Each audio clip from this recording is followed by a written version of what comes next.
Another update on the Durango. We're doing valve cover gaskets right now.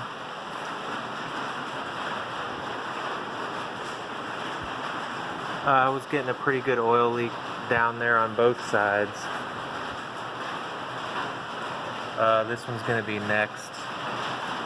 New Felpro's going back on it.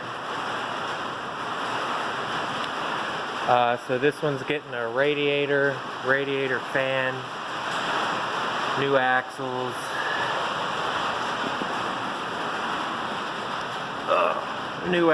new hubs, new rotors, new pads,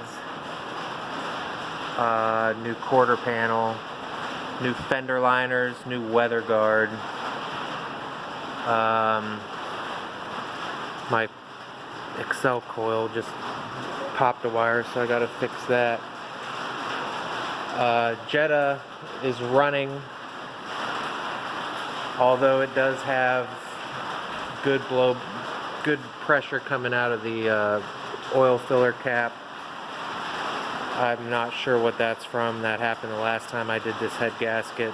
The new head on it is completely remanufactured, so I don't know what's going on there. I'm just going to run it till it dies. But I'm getting low oil pressure. Need to change out the windage tray and the oil pickup. I think that has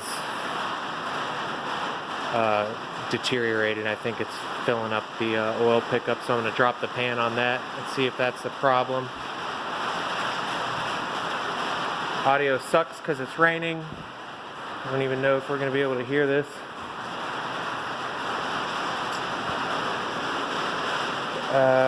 Here's some parts. The compressor belt got loose, so I had to take that apart. More updates as we get further along.